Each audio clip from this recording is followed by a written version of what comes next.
ជំរាបសួរលោកគ្រូថ្ងៃនេះខ្ញុំនឹងធ្វើបទបង្ហាញអំពីការងារ midterm Linux ការងារទី1គឺ install Ubuntu មុនដំបូងដែលយើង install យើងត្រូវតែចុចពាក្យ new ហើយកន្លែង VM name ខ្ញុំវាយឈ្មោះខ្ញុំផ្ទាល់គឺអានជាសកុងកន្លែង VM folder យើង select order ហើយយើងចុច data drive D មកយើងចូល Windows ហើយជ្រើសរើស select folder ដែលយើងចង់បានហើយកន្លែង ISO image ដូចគ្នាចូល order យើង select file Ubuntu ដល់ពេលយើង select យក file Ubuntu ISO ហើយយើងនៅធ្វើការដោះ tick កន្លែង process with unattended install station ហើយកន្លែងនេះយើងជ្រើសរើសOS server កន្លែងហ្នឹងគឺយើងយក Ubuntu 24.04 LTS Noble Number 64 បាយហើយយើងចុច finish មកហើយកន្លែងនេះយើងត្រូវប្រើពាក្យ start GUI ហើយនេះខ្ញុំសូមធ្វើខាទៅមុខតិចដោយសារវាយូរហើយកន្លែងនេះគេមានពាក្យtry or install Ubuntu server យើងចុចkey ព្រួញយក try or install Ubuntu server មកសុំខាទៅមួយទៀតលោកគ្រូ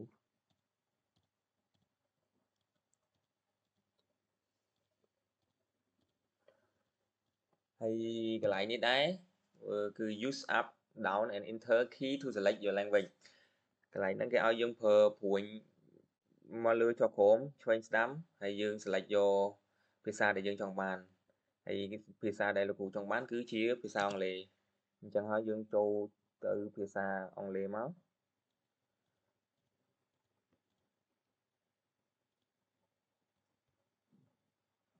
ហើយកន្លែងនេះគឺយើង select យកពាក្យ x ឲ្យដនរហូតមក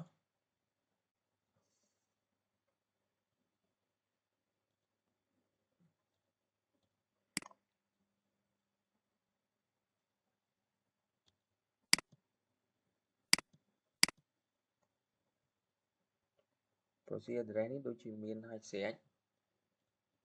យើងចុចពាក្យ continue ហើយនេះយើង continue តរហូតហើយកន្លែងនេះដែរ profile configuration កន្លែងហ្នឹងគឺត្រូវបំពេញឈ្មោះខ្ញុំដូច្នេះខ្ញុំសូមបំពេញឈ្មោះខ្ញុំអានជាសកុងហើយយក server name ខ្ញុំដាក់ឈ្មោះថាគង់ទទេមួយទេហើយ pick username ក៏ដាក់តែឈ្មោះខ្ញុំមួយដែរហើយ password ខ្ញុំវាយលេខដែលខ្ញុំចង់បានចំនួន5ខ្ទង់ឬក៏អក្សរ5ខ្ទង់ចឹងមកហើយមាន confirm យក password ហើយកន្លែងនេះមាន skip for now ចឹងបាច់ enable Ubuntu Pro ទេយើង skip for now មកលោកគ្រូយើងចុចពី continue កន្លែងហ្នឹង install open SSH server ក៏យើងដាក់ដែរមក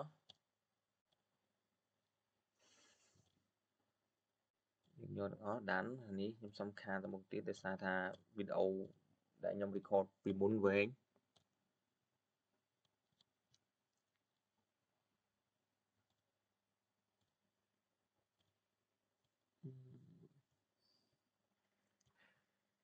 កន្លែងនេះដែរពេលយើង install complete គេឲ្យយើង reboot អញ្ចឹងយើងយកចុចពាក្យ reboot now មកហើយនឹងវានឹង load ផ្ទាំងមកមួយលោកគ្រូអានេះវា fail unmounting CDM room and mount ហ្នឹងគឺវាអត់អីទេតិចទៀតវាដើរលោកគ្រូអញ្ចឹងខ្ញុំសូមធ្វើការខាទៅមុខហើយនេះវាពេលយើង reboot ហើយវាចេញ visual box ឲ្យយើងនេះដើរលោកគ្រូការងារ install Ubuntu តែអានឹងអត់ទាន់ចប់ទេនៅមានតទៅទៀតខ្ញុំធ្វើការខាទៅមុខទៀតលោកគ្រូហើយដល់កន្លែងនេះគឺឈ្មោះមានឈ្មោះគង់ login គឺឈ្មោះខ្ញុំហើយទីទៀតវាដើរអស់ហើយលោកគ្រូនេះខ្ញុំសុំវាយ user ខ្ញុំឈ្មោះ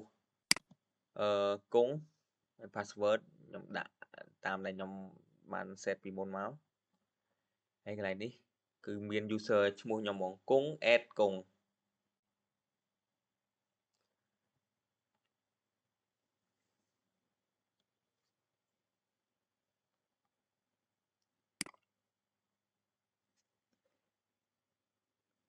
Thì tí mũi dương cứ vậy của mình sudo touch slash etc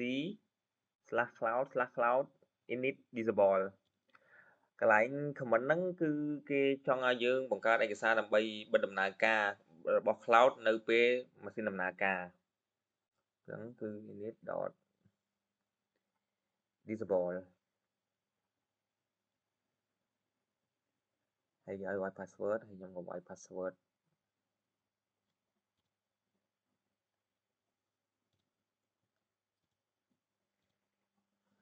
ហើយដើម្បីបង្ហាញវាយើងវាយ comment cap ដក clear slash etc slash cloud ហើយ init មកវានឹងបង្ហាញ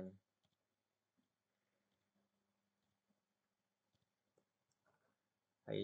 comment clear នេះគឺ clear ការងារដែលយើងបាន set មុនទាំងអស់ហើយកន្លែងនេះបន្ទាប់មកទៀតយើងវាយ comment sudo atp update sudo atp update នេះគឺគេទាញយកព័ត៌មានថ្មីអំពី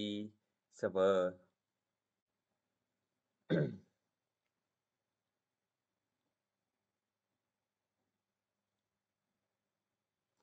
ហើយវា load ពេក error ប៉ុន្តែអត់អីទេយើងអាច clear វាបានកន្លែងហ្នឹង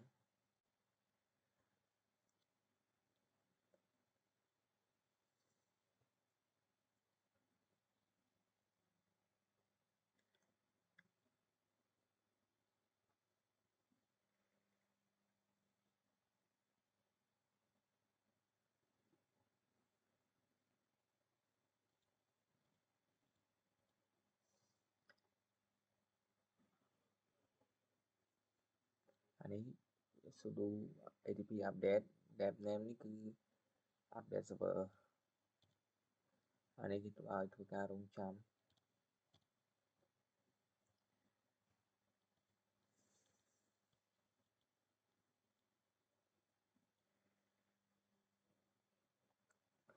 sudo apt upgrade នេះគឺតំណាងកម្មវិធីចំនួនថ្មីដែលមាននៅក្នុងបញ្ជី update មុន sudo apt update ទី2 sudo apt upgrade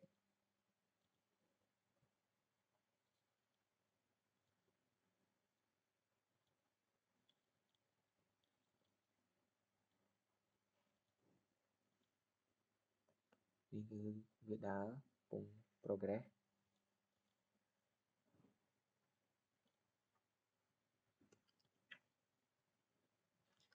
ហើយនឹងរួចហើយយើងcomment clear មក clear ការងារដែលបានធ្វើមុនចោលមកប៉ុន្តែវាមិន clear ទាំងអស់ទេលោកគ្រូអាហ្នឹង clear ហើយយើងនៅសល់ពេលក្រោយយើងអាចវាយ sudo apt upgrade sudo atp update មកវាអាចនឹងមកវិញដូចគ្នា and មួយទៀតcomment who am I ហ្នឹងគេចង់សួរអំពីuser នៅក្នុង cloud ឬក៏ក្នុងVirtualBox ហ្នឹង user ហ្នឹងយើងឈ្មោះអីហើយ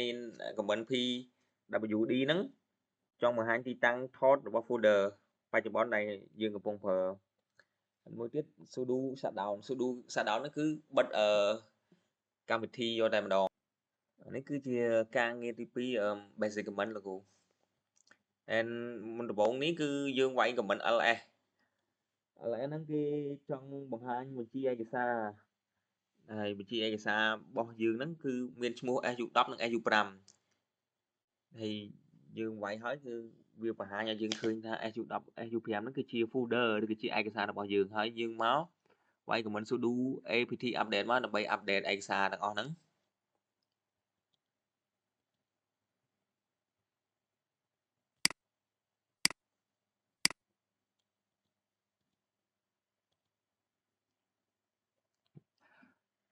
ហើយនេះយើងវាយ comment pwd អាហ្នឹងដូចខ្ញុំបានប្រាប់គ្រូនៅការងារទី1អញ្ចឹង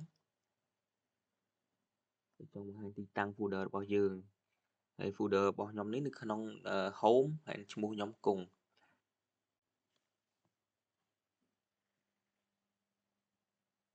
ហើយមួយទៀតគឺ cd/etc ហ្នឹងគឺជា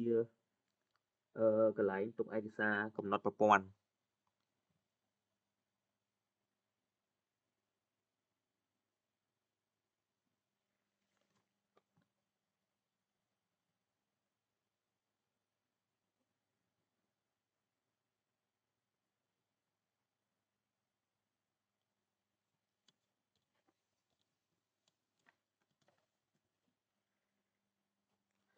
And cái lạiមួយនេះគឺយើងត្រូវវាយពាក្យ comment sudo touch node.txt ហ្នឹងកន្លែងហ្នឹងគឺមានន័យថាអាហ្នឹងគឺបង្កើតឯកសារអត្ថបទថ្មីមួយឈ្មោះថា node.txt ហើយយើងក៏បន្ថែមវាមកគឺ ls វាដូចពាក្យមក bin boot dev home lib 64នេះគឺមានពាក្យ save image ហើយកន្លែងនេះយើងដាក់ echo hello Cambodia hello from Cambodia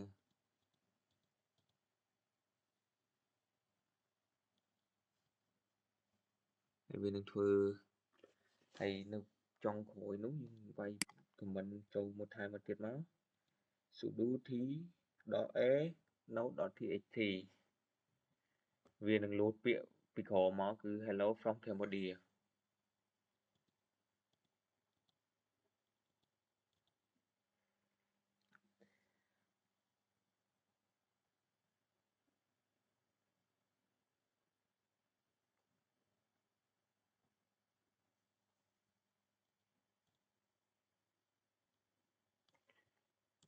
ហើយកន្លែង sudo cp node.txt node backup នេះគឺជា file backup របស់node.txt ដែលយើងបានបង្កើតមិញលោកគ្រូ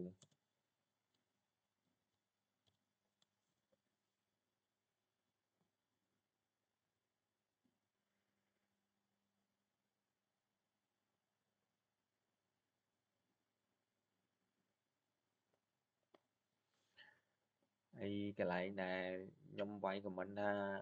rm node.backup.txt នេះគឺការ remove ហ្នឹង rm ហ្នឹង remove node backup.txt ហ្នឹងគឺ remove folder ដែលមានឈ្មោះថា node backup.txt ហើយ sudo mkdir project នេះគឺការបង្កើត project ថ្មីមួយទៀតឬក៏ folder ថ្មីមួយទៀត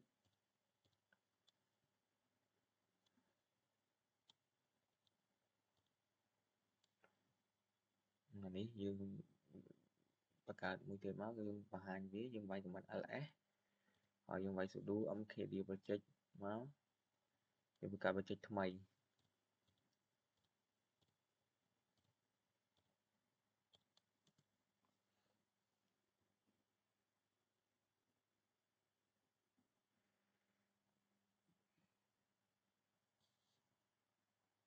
កន្លែងដែលថាsudo mkdir.p project/subdir នេះកន្លែងហ្នឹងបង្កើត project ដែល subdir ហើយnode backup នៅក្នុង folder 11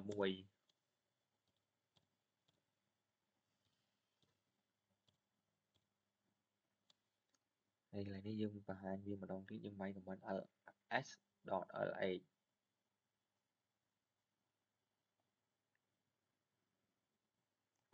ហើយកន្លែង sudo chmod 755 node.txt នេះគឺកន្លែងដែលថាបញ្ជាក់កម្មសិទ្ធិម្ចាស់ឯកសារមួយណាដែលថាអាចបង្ហាញអាចអានអាចសរសេរបានលេខ7នេះគឺអាចអានបានទាំងអស់លេខ5នៅតួកណ្ដាលនេះគឺបានត្រឹមតែសរសេរទេand លេខ5នៅតួចុងក្រោយនេះគឺអាច execute បាន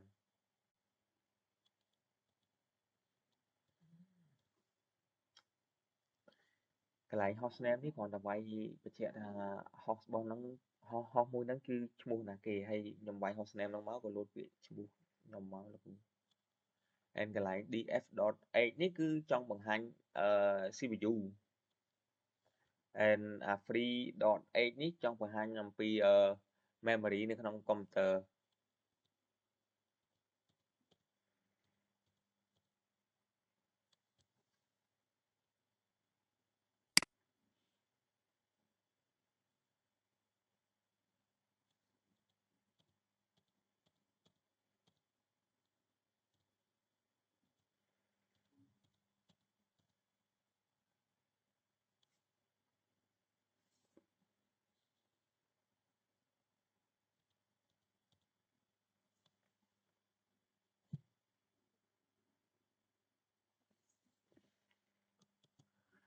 cái lại quay comment grab error slash var slash log slash syslog ហ្នឹងគឺចង់បង្ហាញអំពីការ error នៅក្នុង system ប៉ុន្តែក្នុងនេះគេបង្ហាញឲ្យអស់ហើយអញ្ចឹងយើងអត់ត្រូវវាយម្ដងទៀតទេយើងត្រូវវាយ grab.all to do slash project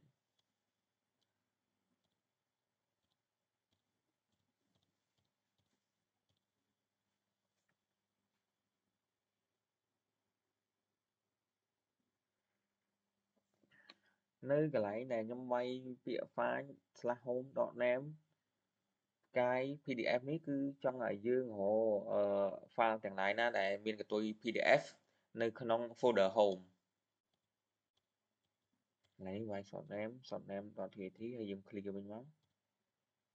load មកបូក1 stop wc node.txt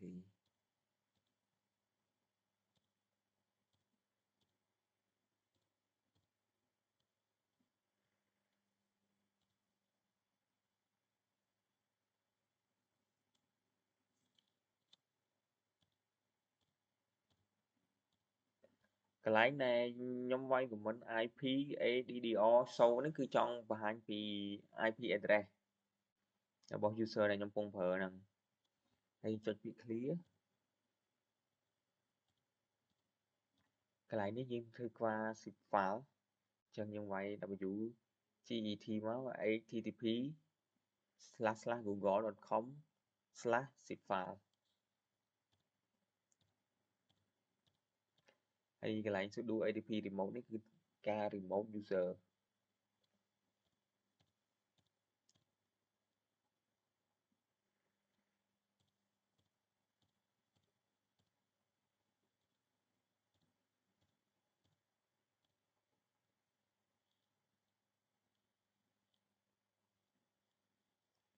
ខ្ញុំบอกយើង shut down ការងារទី2នេះមកយើងវាយពាក្យ sudo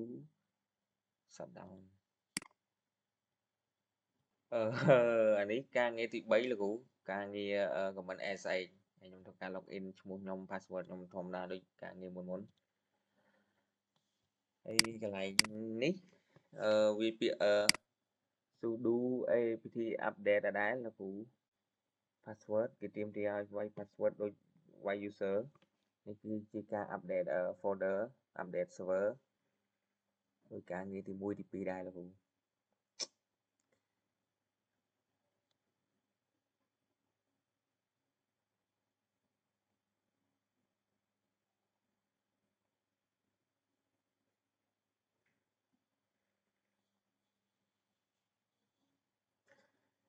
កន្លែង sudo apt install.y opensh server នេះគឺការinstall server SSH លោកគ្រូ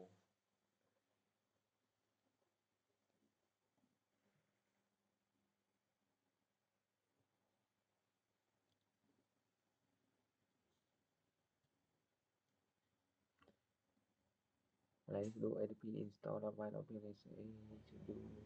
enable កន្លែងនេះគឺការ enable system CTL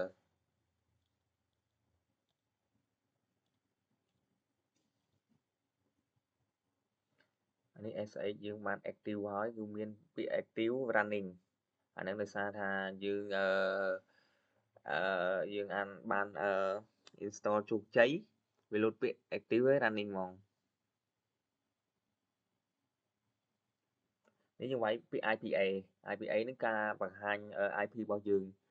ហើយ IP ដែលយើងចង់បានគឺ 192.168.1.41 ហើយយើងចូល Windows PowerShell មកយើងវាយ ping មកយើងវាយ IP របស់យើងមិញគឺ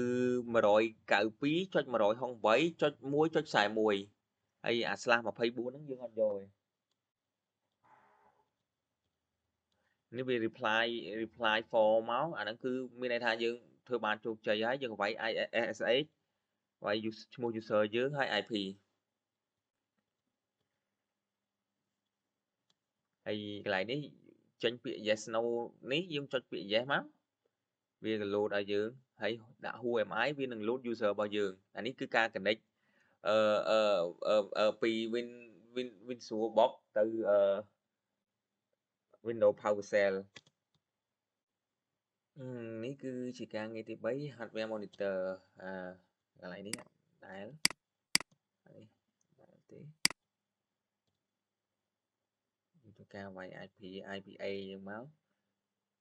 connect មួយ Windows PowerShell វាយ ping ធម្មតាវាយIP ដែលយើងបាននៅក្នុង VisualBox វាយ ping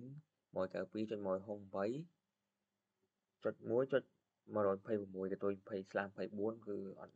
យកទេហើយនេះវា load reply from មកអញ្ចឹងបានន័យថាយើង connect ពី VisualBox ចូលទៅក្នុង PowerShell បានជោគជ័យយើងវាក់ដែរកន្លែង Are you sure want to continue connecting នេះបើយើងចង់ connect យើងចុច yes បើយើងអត់ចង់ connect ទេយើងចុច no មកប៉ុន្តែកន្លែងនេះខ្ញុំសូមបញ្ជាក់លោកគ្រូyes នេះគឺគ្រាន់តែចុច Y ទេហើយ no គ្រាន់តែយើងចុចN មកវានឹង auto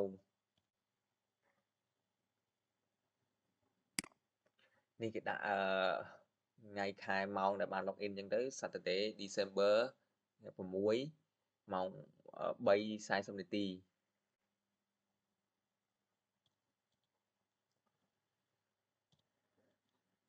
LSCPU កន្លែងប្រើ comment LSCPU ហ្នឹងចង់មើល CPU ទាំងអស់របស់កុំព្យូទ័ររបស់ខ្ញុំដែលកំពុងប្រើតើមានអីខ្លះ CPU op mode 32 bit 64 bit អីចឹងទៅអាហ្នឹងយើងត្រូវប្រើ comment LS CPU មួយទៀតយើងប្រើ sudo atp install HTOP ហើយកន្លែងខ្ញុំវាយ free.h នេះគឺចង់បង្ហាញអំពី memory ដែលយើងនៅសល់តើនៅសល់ប្រមាណហើយកន្លែងនេះdf.h នេះបង្ហាញពីកម្មវិធីដែលយើង run មានកម្មវិធីអ្វីខ្លះ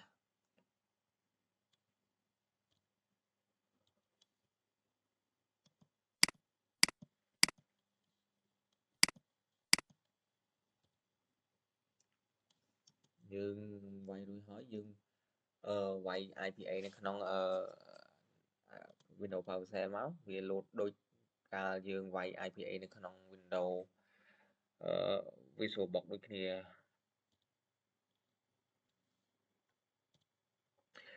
HTOP នេះគឺជា command kill តែយើងចង់ kill system មួយណាកន្លែងនេះយើង F1 មានពាក្យ help F2 setup អានេះយើងគ្រាន់តែចុចប៊ូតុង F1 F2 F3 F4 F5 6 7 8 9 10 អញ្ចឹងលោកគ្រូគេមានប៊ូតុងឲ្យយើងហើយបន្ទាប់ពីយើង kill ហើយយើងចុច F10 ដើម្បី quit មកវិញមកហើយ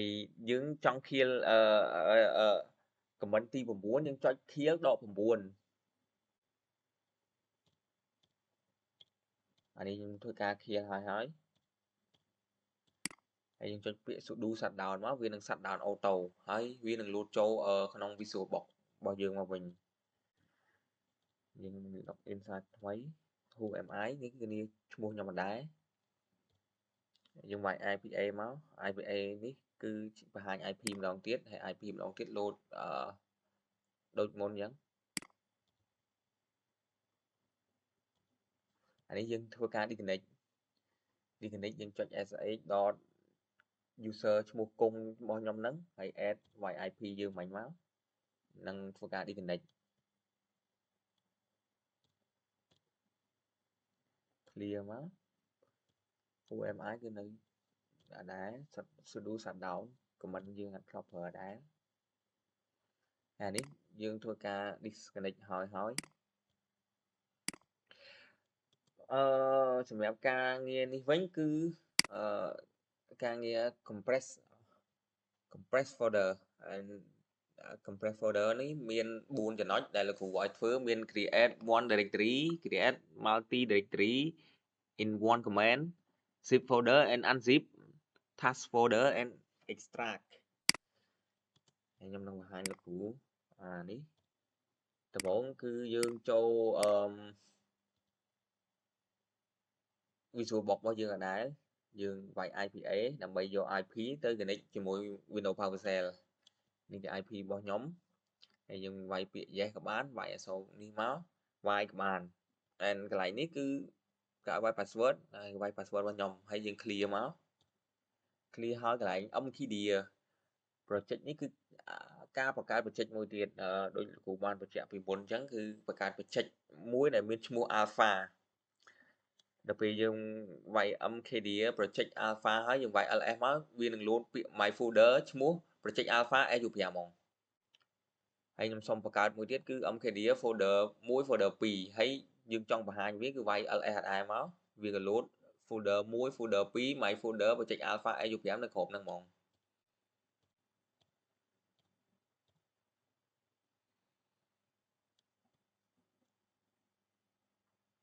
ហើយកន្លែងនេះដែរគឺជាការបង្កើត project demo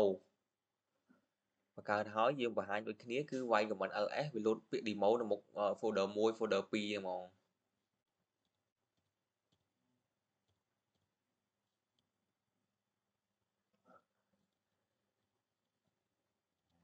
នេះយើងធ្វើការ zip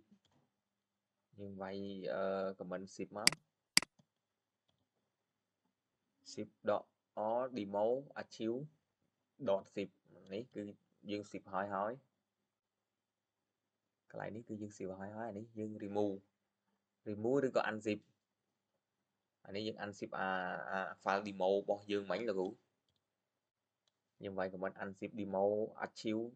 .zip demo មក unzip demo មកអាហ្នឹងវា unzip ឲ្យយើងវិញនឹងគឺយើង unzip ហើយ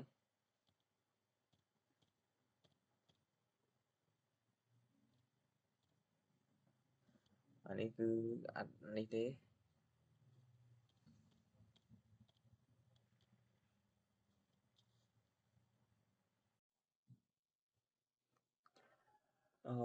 ំរាបសួរលោកគ្រូខ្ញុំបានឈ្មោះអានជាសុគង្គមកពីក្រុម SU5 ថ្ងៃនេះខ្ញុំធ្វើការងារទី1នៃលំហាត់ record user management ហើយនៅក្នុងហ្នឹងដែរយើងមាន requirement ចំនួន9ទី1គឺ comment who am I នេះគឺចង់ឲ្យយើងបង្ហាញ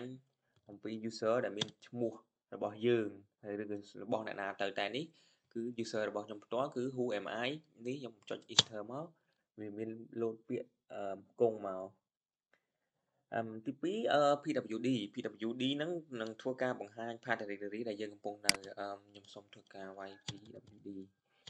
អញ្ចឹងpath directory ដែលខ្ញុំកំពុងហ្នឹងគឺនៅ /home and /kong ទី3 create user include home and base script include home និង base script ហ្នឹងគឺចង់ឲ្យយើងបង្កើត user ដែលមាន directory home and base script ដើម្បីបង្កើត user យើងត្រូវវាយ command sudo user add clear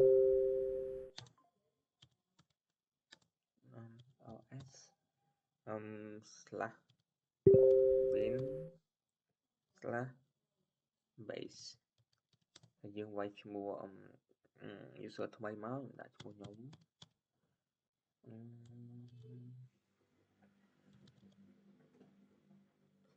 ហើយធ្វើការ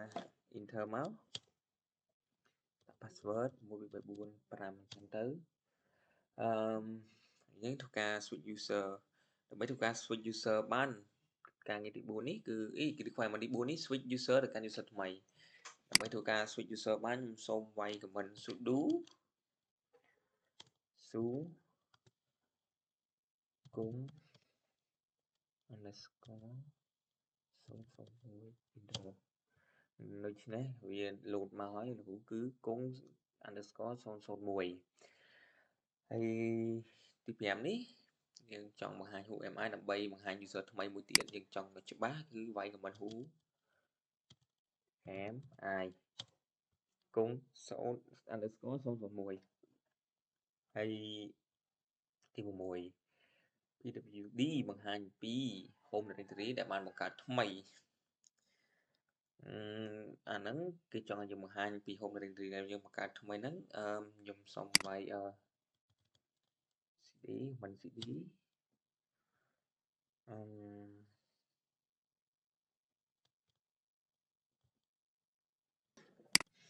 កើត user ថ្មីនេះខ្ញុំវាយ cd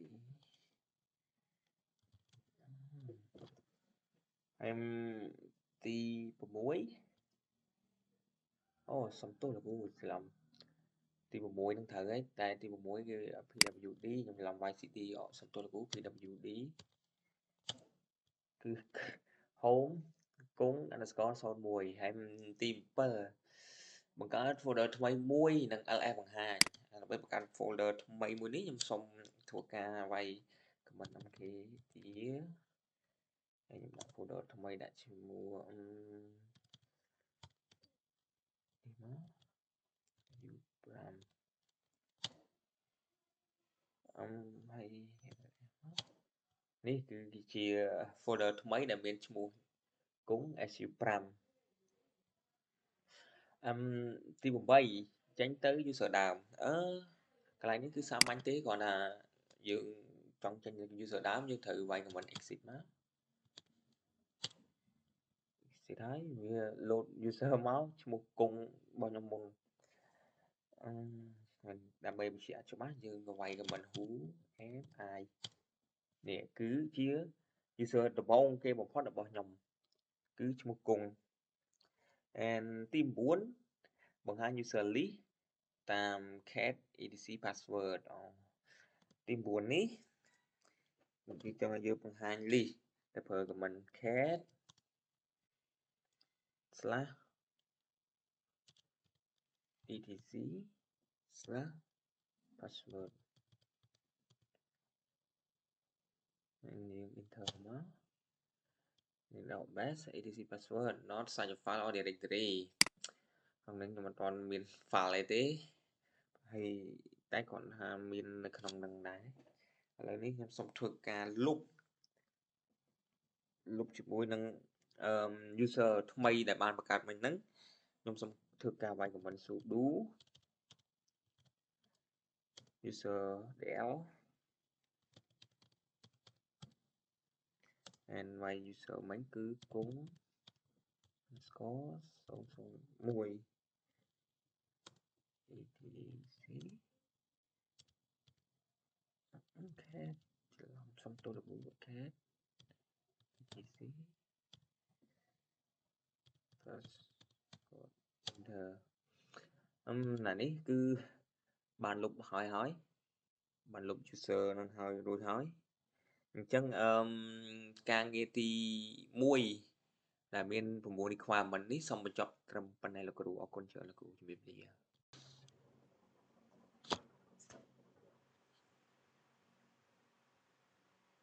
មានសួរលោកគ្រូខ្ញុំបាទឈ្មោះអានជាសង្គមហើយនេះគឺជាការបង្ហាញដែលកំពុងគ្រប់ក្នុង file permission នៅក្នុង Linux អញ្ចឹងដំបូងគឺការ create group developer UX UI and DevOps សំចូលអញ្ចឹងខ្ញុំសូមវាយ command add group sudo group add developer មួយទៀតបង្កើត group UX UI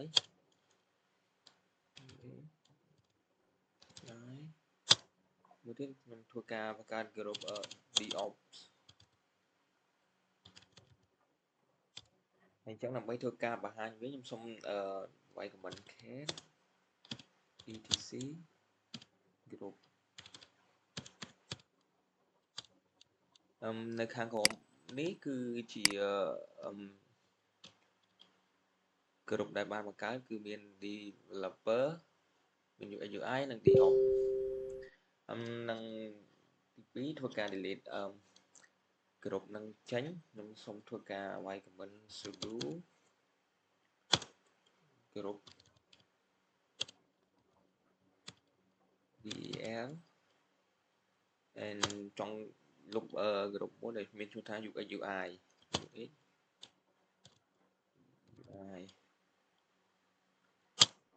ហើយខ្ញុំសូមបង្ហាញវាម្ដងទៀតគឺ group UX UI បានបាត់ហើយអញ្ចឹងការងារទី3នោះគ្រូឲ្យ create it back and list it ខ្ញុំសូមធ្វើការបង្កើតវាសារជាថ្មីគឺយើងប្រើពាក្យ group add sudo group add UX UI មក enter ហើយសូមធ្វើការបង្ហាញវាគឺវាមកវិញគឺខាងក្រោមនេះគឺមកវិញហើយលោកគ្រូ and មួយទៀតគឺ create file developer process TAT UI UI process TAT and DevOps process TAT អញ្ចឹងក្នុងការធ្វើការបង្កើត file នោះខ្ញុំសូមវាយcomment sudo touch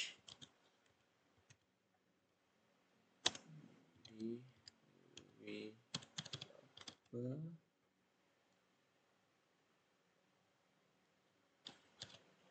process dot txt UX UI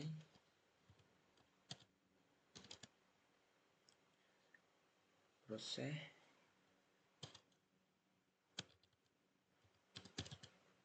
dot tt deop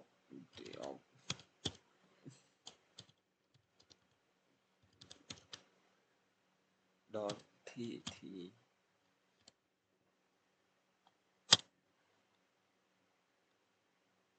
ហើយខ្ញុំសូមធ្វើការបង្ហាញ ls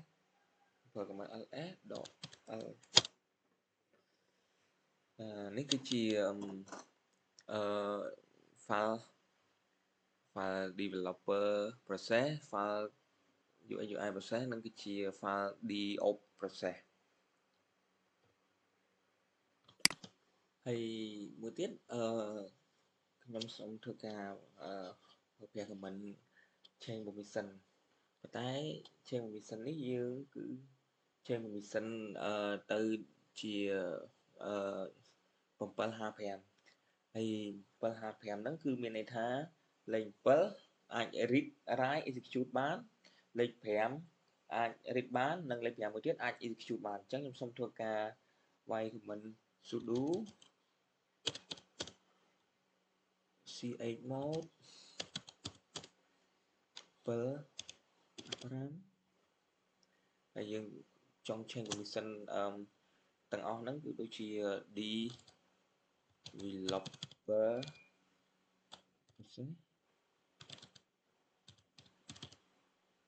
dot txt do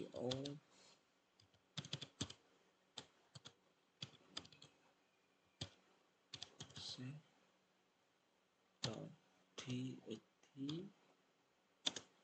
and UI dot txt ហើយខ្ញុំសូមធ្វើការបង្ហាញវា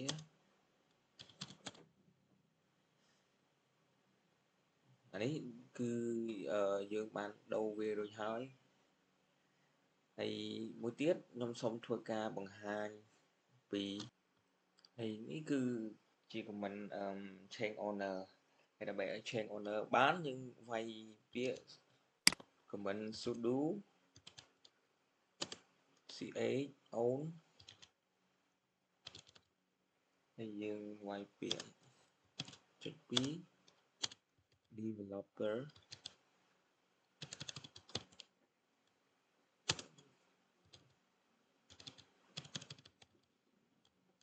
process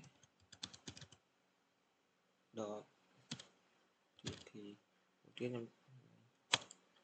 ចង់កែ owner មួយទៀតគឺdio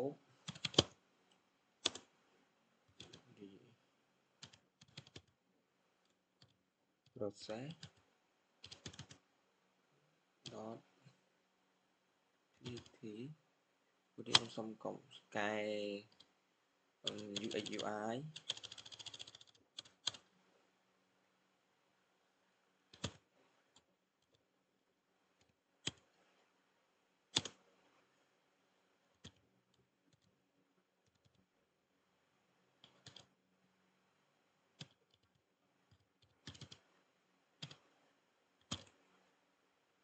ហើយដើម្បីធ្វើការបង្ហាញវាយើងប្រើ command ls l ហើយនេះគឺវាមក owner វា គឺ owner developer អញ្ចឹងទៅគ្រប់គ្រងដោយគ្រប់គ្រង developer process.txt UX UI គ្រប់គ្រង UX UI process.txt អញ្ចឹងទៅលោកគ្រូបន្តទៀតខ្ញុំសូមធ្វើការ add group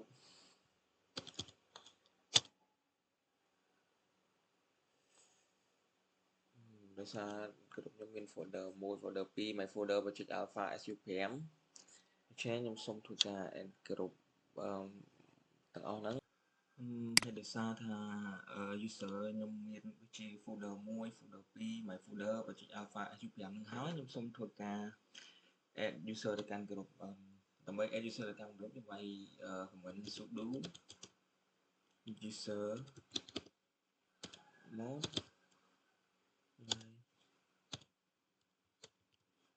G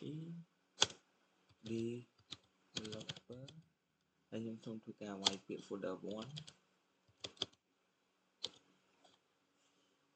ហើយមួយទៀត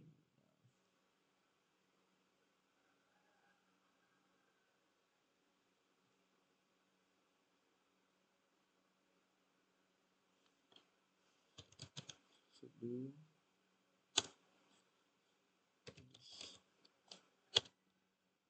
mode ag ux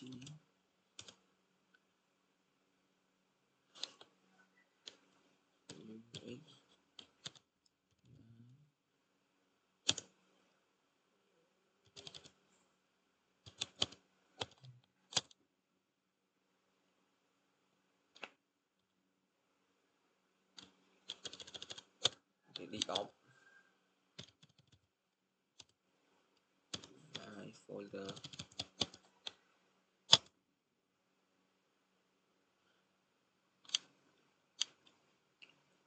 នេះដោយសារថាវាអត់អាចប្រតិបត្តិការ username folder 1 ដាក់នោះទេខ្ញុំសូមធ្វើការវាយ command sudo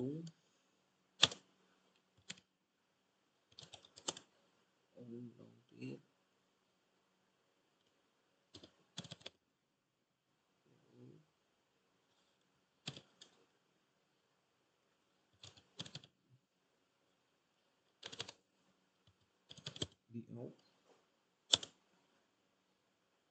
do process txt sudo user add g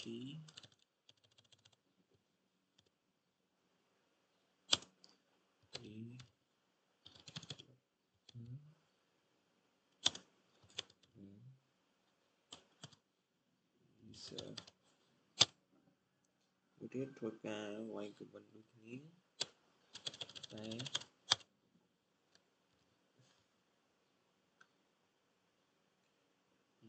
ux UI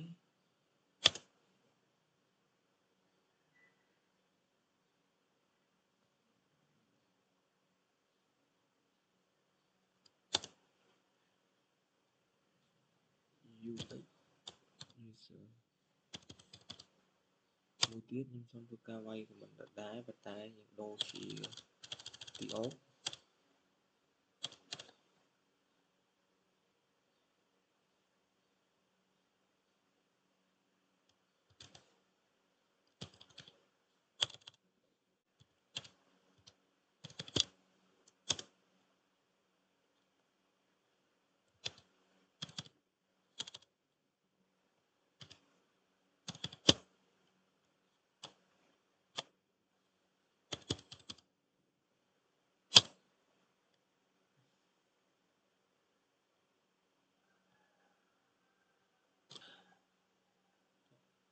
ខ្ញុំបង្កើតដើម្បីហើយនេះយើងធ្វើការដាក់ pass ឲ្យ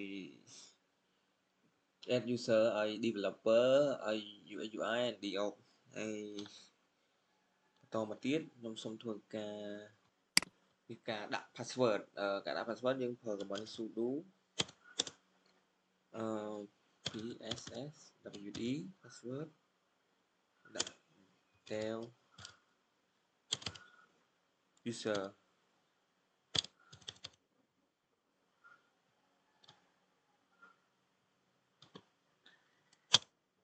thì cái ao dương confirm chỉ mũi cái ao dương confirm chỉ mũi new password cho em xong tất cả đã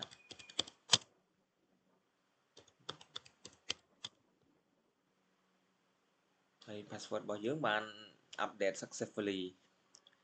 hay một tiết dương hay một tiết năm xong tất cả quay của mình